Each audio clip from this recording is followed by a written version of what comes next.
Reporter election big breaking. Sunny Joseph KPCC അധ്യക്ഷ പദവിയിൽ തുടരും. തെരഞ്ഞെടുപ്പ് കാലത്ത് മാറ്റേണ്ടതില്ലെന്ന് തീരുമാനം. തെരഞ്ഞെടുപ്പ് പ്രവർത്തനങ്ങൾ ഏകോപിപ്പിക്കാൻ പ്രത്യേക സമിതിയെ നിയോഗിച്ചു. ആർ റോഷിപാലും അർജുൻ കല്യാടും വിവരങ്ങളുമായി നമ്മളോടൊപ്പം ചേരുകയാണ്. ആദ്യം റോഷിപാലിലേക്ക്.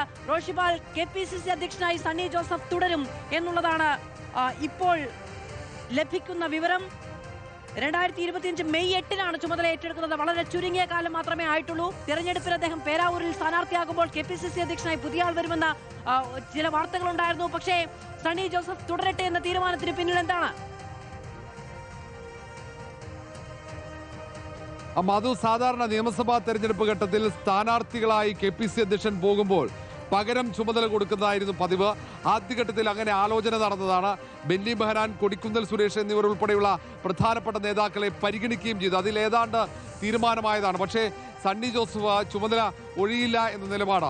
അധ്യക്ഷ പദവിയിൽ തുടരും. കാര്യങ്ങൾ ഏകോപിപ്പിക്കാൻ തനിക്ക് കഴിയുമെന്ന ആത്മവിശ്വാസം ഹൈക്കമാൻഡിനെ അറിയിക്കുകയും ചെയ്തു. അങ്ങനെയാണ് സണ്ണി ജോസഫിനെ കെപിസിസി അധ്യക്ഷ പദവിയിൽ തന്നെ തുടരട്ടെ, പകരം താൽക്കാലിക ചുമതല മറ്റ് നേതാക്കൾക്ക് നൽകേണ്ടതില്ല എന്ന തീരുമാനത്തിലേക്ക് എത്തിയത്. നേരത്തെ അതിൽ പല നേതാക്കളും അവകാശവാദം ഉയർത്തിയതാണ്. ഒടുവിൽ കെപിസിസി 4 അംഗ സമിതിയെ നിശ്ചയിക്കുകയാണ്. സണ്ണി ജോസഫിന്റെ അഭാവത്തിൽ കെപിസിസിയുടെ ദൈനംദിന പ്രവർത്തനങ്ങൾ ഏകോപിപ്പിക്കാൻ വേണ്ടിയാണ് 4 പേരെ ചുമതലപ്പെടുത്തിയിരിക്കുന്നത്. 4 പേരിൽ ഒന്ന് കെപിസിസി വൈസ് പ്രസിഡന്റ് പാലോട് രവിയാണ്. രണ്ടാമത്തത് കെപിസിസിയിലെ senior general secretary Manakkad Suresh, MA Wahid, Mariyapuram Sreekumar. ഇങ്ങനെ 4 പേർക്കാണ് ചുമതല. കെപിസിസിയുടെ തെരഞ്ഞെടുപ്പ് കാലത്തെ ദൈനംദിന പ്രവർത്തനങ്ങൾക്കുള്ള ഏകോപിപ്പിക്കാനുള്ള ചുമതലയാണ് ഇവർക്ക് നൽകിയിരിക്കുന്നത്. കാരണം കെപിസിസി അധ്യക്ഷൻ പേരാവൂരിൽ മത്സരിക്കുന്നു. സംഘടനാ ചുമതലയുള്ള കെപിസിസിയുടെ ജനറൽ സെക്രട്ടറി നെയ്യാറ്റിൻകര സനൽ പാറശാലയിൽ സ്ഥാനാർത്ഥിയാണ്. അങ്ങനെ കെപിസിസിയിൽ ചുമതലയുള്ള പ്രധാനപ്പെട്ട 2 നേതാക്കളില്ല.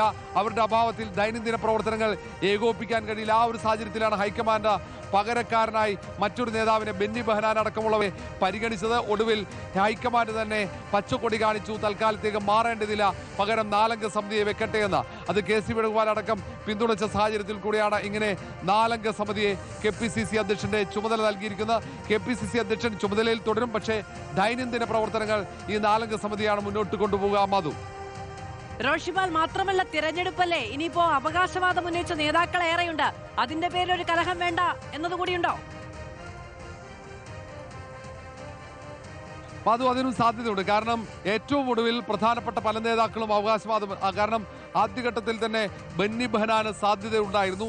കൊടിക്കുന്നിൽ സുരേഷ് അവകാശവാദം ഉന്നയിച്ചിട്ടുണ്ട്. മറ്റു പല നേതാക്കളുണ്ട്. ഇപ്പോൾ അവിടെ സീറ്റ് ലഭിക്കുമെന്ന് പ്രതീക്ഷിച്ച പ്രധാനപ്പെട്ട നേതാക്കളൊക്കെയുണ്ട്. ഇപ്പോൾ കെപിസിസിയുടെ വർക്കിംഗ് പ്രസിഡന്റായ ഷാഫി പറമ്പിലിന് ചുമതല നൽകണമെന്ന ആവശ്യം പല കോണുകളിൽ നിന്നും ഉയർന്നിരുന്നു. അതേപോലെ തന്നെയാണ് മുൻ കെപിസിസി അധ്യക്ഷനായ MM ഹസനെ പരിഗണിക്കണമെന്ന ആവശ്യം ഉയർന്നിരുന്നു. UDF കൺവീനറായ ബെന്നി ബെഹനാനെ പരിഗണിക്കണമെന്ന ആവശ്യം ഉയർന്നു. അങ്ങനെ പല കോണുകളിൽ നിന്നും മത്സരിക്കാത്ത പല പ്രധാനപ്പെട്ട നേതാക്കൾക്ക് ചുമതല നൽകണമെന്ന് ആവശ്യം ഉയർന്നു. അത് ഒരു തരത്തിൽ വലിയ തരത്തിൽ തർക്കമുണ്ടാകാൻ സാധ്യതയുണ്ട് എന്ന വിലയിരുത്തലുണ്ടായി. കാരണം ഇനി 15 ദിവസം മാത്രമാണ് തെരഞ്ഞെടുപ്പ് പ്രചാരണത്തിനുള്ളത്. അങ്ങനെ പരസ്യ പ്രചാരണത്തിന് ഏറ്റവും ചുരുങ്ങിയ ദിവസങ്ങൾ മാത്രമാണ്.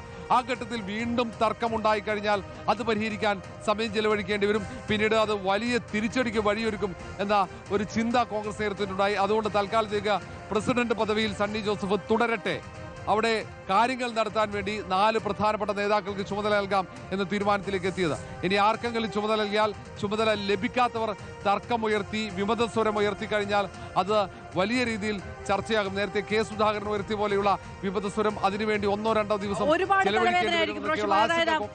സാമുദായിക സമവാക്യങ്ങൾ പാലിക്കേണ്ടി വരും, സാമുദായിക സമ്മർദ്ദങ്ങൾക്ക് വഴിപ്പെടേണ്ടി വരും. കഴിഞ്ഞ ദിവസം ശിവഗിരിയിൽ നിന്നൊക്കെ അത്തരത്തിൽ കൊടിക്കുന്നിൽ സുരേഷ് അങ്ങനെ ഒരു അഭിപ്രായം പങ്കുവെച്ചു, ആവശ്യം പങ്കുവെച്ചു എന്നുള്ള തരത്തിലുള്ള ചില പരാമർശങ്ങളൊക്കെ വന്നിരുന്നു. ഈ തെരഞ്ഞെടുപ്പിനിടയ്ക്ക് ഇനി അതുകൂടി വേണ്ടതില്ല എന്ന് കൂടി ചിന്തിക്കുന്നുണ്ടാവും. ഇപ്പോൾ മാത്രമല്ല, ഇപ്പോൾ കെപിസിസി അധ്യക്ഷൻ എന്ന നിലയ്ക്ക് താരപ്രചാരകരുടെ പട്ടികയിൽ സംസ്ഥാന വ്യാപകമായി യാത്ര ചെയ്യേണ്ടി വരുമെന്നതിനപ്പുറത്തുള്ള പ്രശ്നങ്ങളൊന്നുമില്ലല്ലോ. മധു, അത് തന്നെയാണ്. സാമുദായിക സമവാക്യങ്ങളൊക്കെ പാലിക്കേണ്ടി വരും. കാരണം സണ്ണി ജോസഫിന് പകരക്കാരൻ, അത് താൽക്കാലിക ചുമതലയാണെങ്കിൽ പോലും പകരക്കാരനായി ഒരാളെത്തുമ്പോൾ അത് കൃത്യമായി ബാലൻസ് ചെയ്യാൻ കഴിഞ്ഞില്ലെങ്കിൽ അതും വെല്ലുവിളിയാകും. മാത്രവുമല്ല, ശിവഗിരി തന്നെ കൊടിക്കുന്നിൽ സുരേഷിനെ പരിഗണിക്കണമെന്ന ആവശ്യം മുന്നോട്ട് വയ്ക്കുന്നു. മറുഭാഗത്ത് കോൺഗ്രസ് നേതൃത്വത്തിന് താല്പര്യമുണ്ടായിരുന്നത് ബെന്നി ബെഹനാനെയായിരുന്നു. അതൊക്കെ വലിയ തർക്കങ്ങൾക്ക് വഴിയൊരുക്കുമെന്ന് കോൺഗ്രസ് നേതൃത്വത്തിന് കൃത്യമായിട്ടറിയാം. ഒന്ന്, സണ്ണി ജോസഫ് വലിയ പോരാട്ടം അവിടെ നടക്കുന്നുണ്ടെങ്കിൽ പേരാവൂരിൽ വലിയ പോരാട്ടമാണ്. കാരണം KK ശൈലജയാണ് എതിരാളി. എന്നാൽ പോലും അവിടെ പ്രവർത്തനങ്ങൾ ഏകോപിപ്പിക്കുന്നതിനൊപ്പം തന്നെ മറ്റ് നിയമസഭാ മണ്ഡലങ്ങളിൽ പ്രചാരണത്തിന് സണ്ണി ജോസഫിന് പോകാൻ കഴിയുമെന്ന ആത്മവിശ്വാസമാണ്. കാരണം ആകെ 15 ദിവസം മാത്രമാണ് ഇനി പരസ്യ പ്രചാരണത്തിനുള്ളത്. ആ ദിവസത്തിനിടയിൽ പലയിടങ്ങളിലും പോകേണ്ടി വരും. ഈ ഘട്ടത്തിൽ സംഘടനാ ചുമതലയുള്ള ജനറൽ സെക്രട്ടറി കൂടി സ്ഥാനാർത്ഥിയായ ഒരു സാഹചര്യമുണ്ട്. അതുകൊണ്ടുകൂടിയാണ് 4 അംഗ സമിതിയെ വെച്ചത്. അത് പ്രധാനപ്പെട്ട കോൺഗ്രസ് നേതാക്കളുടെ നിരീക്ഷണമൊക്കെ ഉണ്ടെങ്കിൽ പോലും ഈ 4 അംഗ സമിതി ദൈനംദിന കാര്യങ്ങൾ ഏകോപിപ്പിക്കും. പ്രധാനപ്പെട്ട ഒട്ടേറെ ചുമതലകളുണ്ട്.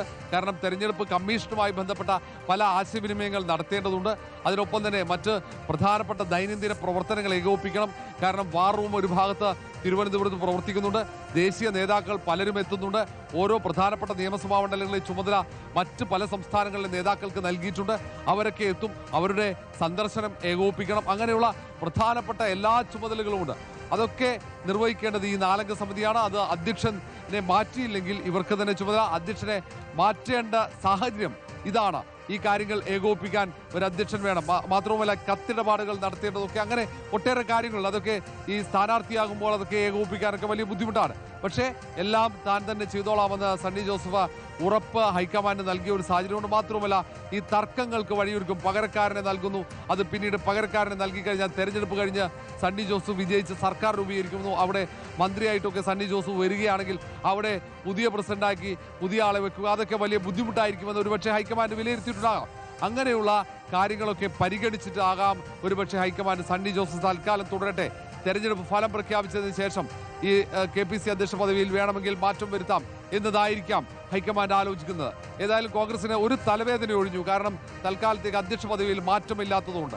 അല്ലെങ്കിൽ മാറ്റിയ ആൾ ആഗ്രഹിച്ച ആൾ ആ പദവിയിൽ എത്തിയില്ലെങ്കിൽ ആ ആഗ്രഹിച്ച ആൾ പുറത്താകുമ്പോൾ സ്വാഭാവികമായുള്ള പ്രതികരണങ്ങൾ അത് നേതൃത്വത്തിന് തലവേദനയായി മാറുകയും ചെയ്യും. മധു, ആർ റോഷിപാലാണ് വിവരങ്ങൾ നൽകിക്കൊണ്ടിരിക്കുന്നത്.